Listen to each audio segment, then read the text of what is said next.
Au creux des collines de l'Hérault se cache un petit village occitan appelé Lunas. Bordé de forêts et traversé par une multitude de ruisseaux, Lunas est un village verdoyant qui vit au rythme des saisons. Poussé par la proximité des forêts et le coût des énergies fossiles, un petit groupe de citoyens tente de faire preuve de créativité et imagine un réseau de chaleur communal dont pourrait bénéficier le plus grand nombre.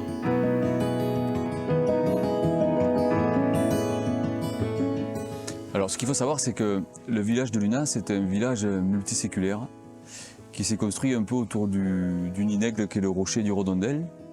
Historiquement, le mode de chauffage était le bois, dans ces maisons assez traditionnelles qui, de par la configuration, connaissent peu d'ensoleillement, notamment dans les périodes hivernales.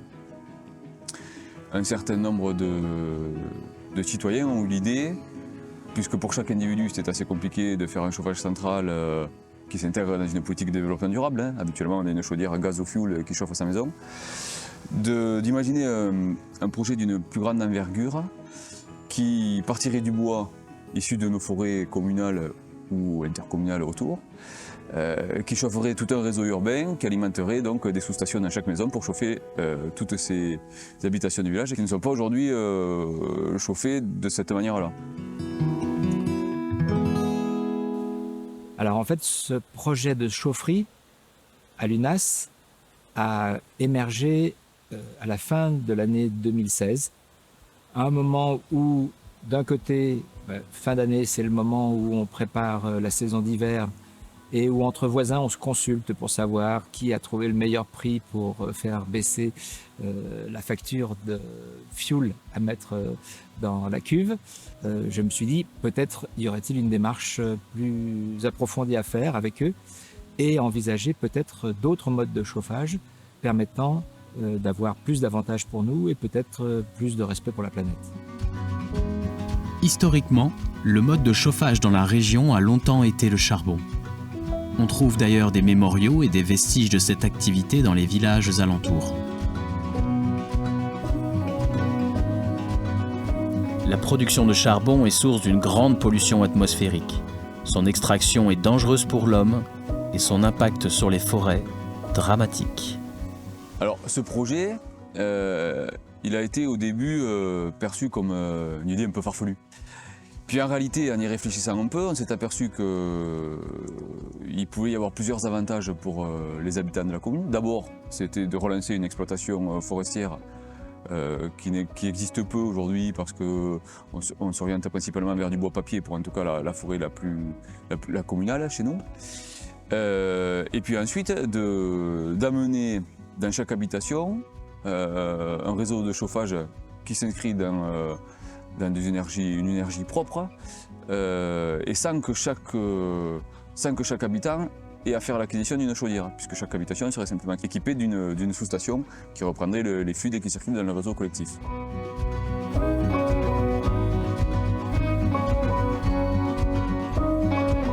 Habitant donc à Lunas depuis peu, je me suis tout de même rendu compte que la topographie des lieux se prête à une approche collective d'un certain nombre de services. Parce que à Lunas, la caractéristique de l'habitat dans le centre-ville, ce sont des séries de petites maisons, ou petits immeubles, accolés les uns contre les autres, donc double mitoyenneté, et qui sont dressés le long de la rivière, le long de la route départementale qui traverse le village, le long de ce qui était anciennement la grande rue qui était l'âme du village. Le principe de ce chauffage, en fait, c'est d'avoir un lieu commun où se trouve une chaudière. Cette chaudière produit de l'eau chaude et cette eau chaude est transportée par des tuyaux à l'intérieur du village et distribue par ce qu'on appelle un circuit primaire de la chaleur dans toutes les maisons qui le désirent. Cette chaleur est elle-même captée dans un propre réseau de chacune des maisons concernées au travers de ce qu'on appelle un circuit secondaire qui n'est ni plus ni moins que le chauffage central qui équipe actuellement un certain nombre des maisons de Lunas. à la réflexion, nous nous sommes dit qu'il serait important d'utiliser le bois qui est autour de nous dans un double but, à la fois de pouvoir avoir une matière première proche, exploitable et qui se renouvelle. Deuxièmement, de pouvoir entretenir les forêts et faire en sorte qu'on aille dans une politique de prévention et dans une politique de retour à l'intérieur des forêts plutôt que dans l'abandon que les forêts connaissent actuellement. En effet, l'UNAS est inclus dans le parc régional du Haut-Languedoc et la commune possède un patrimoine naturel remarquable.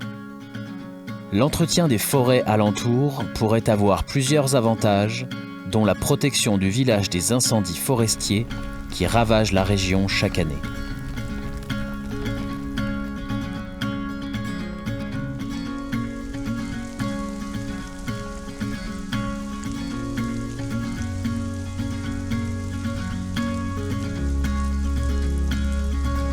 Mon exploitation est dite une exploitation de pastoralisme et je suis installé depuis 2012 avec un troupeau de vaches au braque. Et donc dans ce système de pastoralisme, il y a le sylviopastoralisme. Donc c'est le fait de faire pâturer des animaux dans les bois.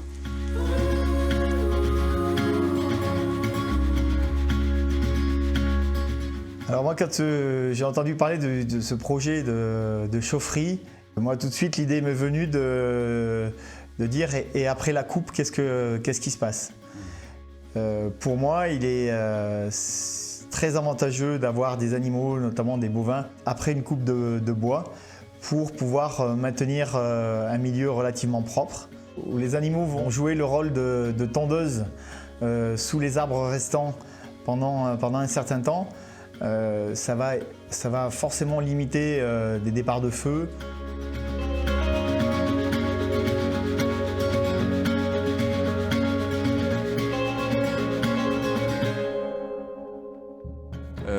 L'intérêt du projet, c'est qu'il permettrait de redonner une dynamique un peu forestière sur le territoire élargi. Il s'agit d'exploiter la forêt intelligemment, de sortir, d'éclaircir et de tirer le bois dont on aurait besoin.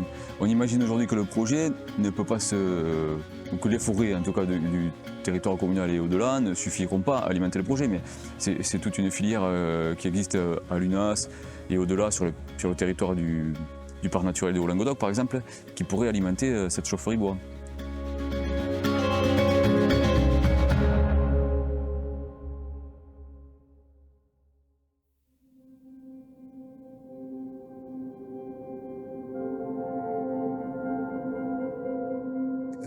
J'ai découvert le projet de chaufferie à l'UNAS au printemps 2017. Et ça m'a particulièrement intéressé parce que d'abord c'était un projet issu des citoyens qui prévoyait de faire travailler ensemble les citoyens et les élus.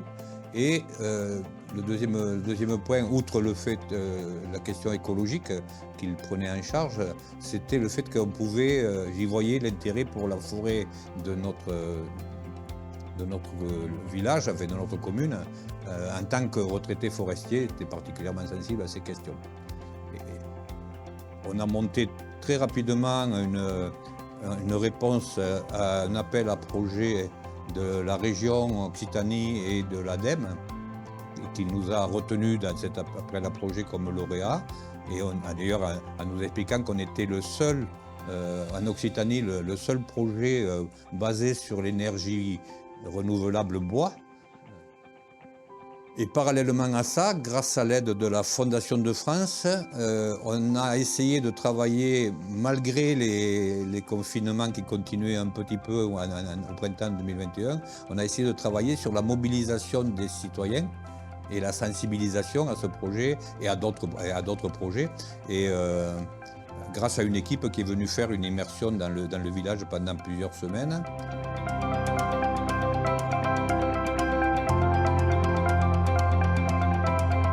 On est un collectif qui gravite avec environ une quinzaine de personnes permanentes sur qui je peux compter. Je facilite aujourd'hui, je suis surtout axé sur tout ce qui est humain.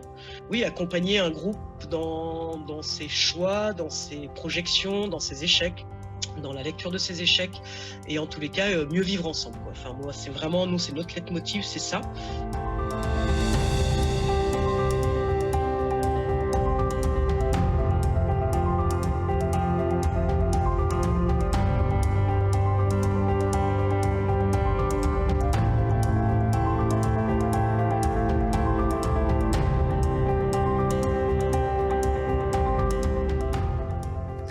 En fait, au départ, on voulait arriver avec un projet tout prêt et obtenir des assentiments. Et on a calculé qu'il valait mieux arriver avec des éléments de projet et aller plutôt vers une co-construction du projet.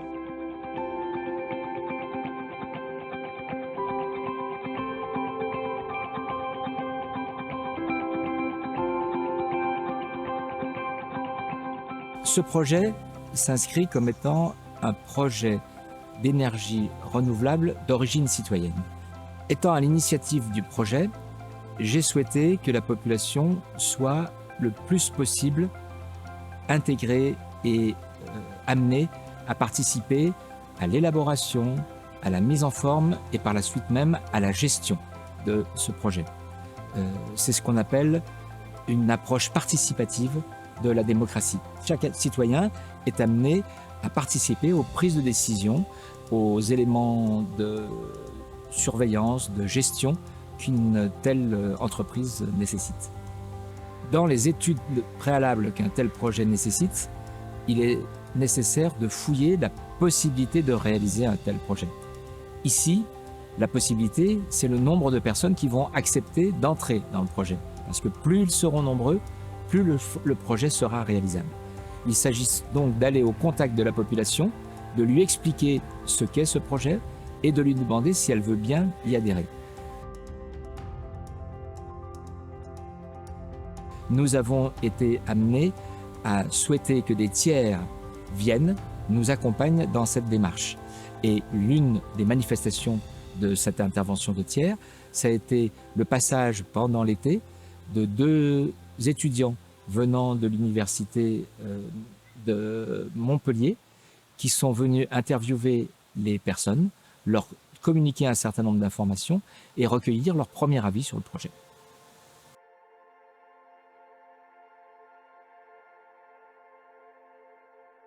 Notre rôle dans ce projet, du coup, c'est au final d'intervenir auprès de la population de l'UNAS afin de, déjà, premièrement, de les informer et ensuite, du coup, de recueillir leurs avis et leurs craintes, leurs questions, du coup, par rapport à ce projet.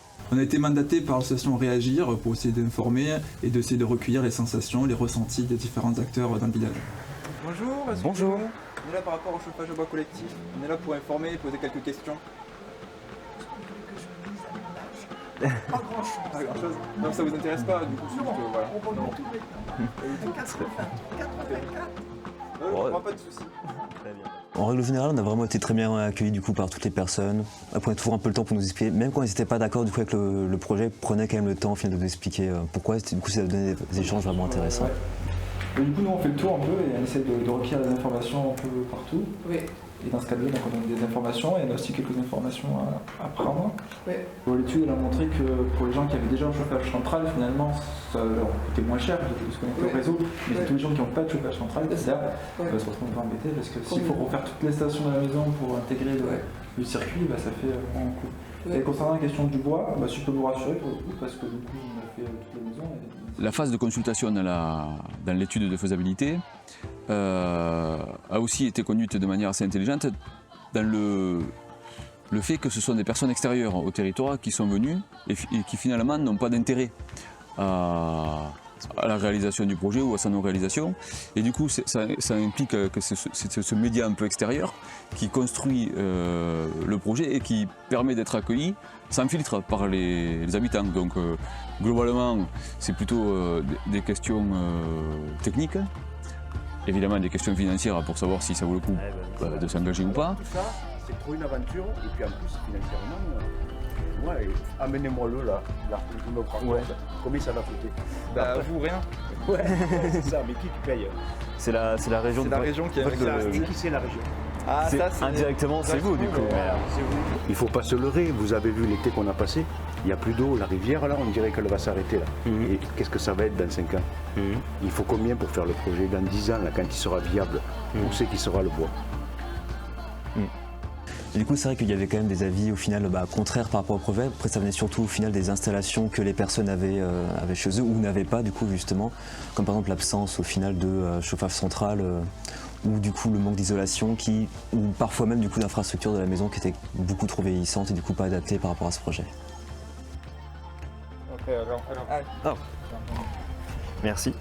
Fais la pression de la tête. Très bien. Merci. L'abonnement en fait c'est sous cette forme-là.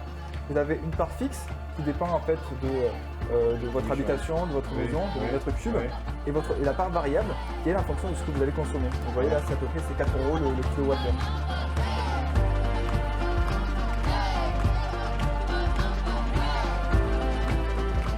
C'est un accueil aussi assez interrogatif sur le fait que le projet, dans l'idée, paraît extrêmement intéressant et qu'on est aujourd'hui à la fois impatient de le voir se réaliser et très dubitatif sur le fait qu'il puisse se réaliser lui-même parce qu'il est très, très novateur.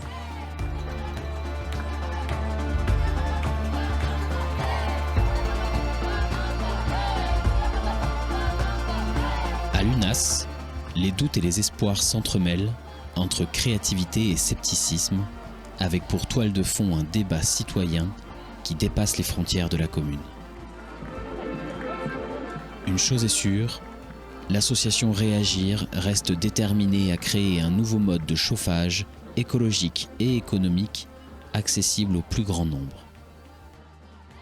Un système collectif qui prend soin de l'humain, mais aussi de son environnement.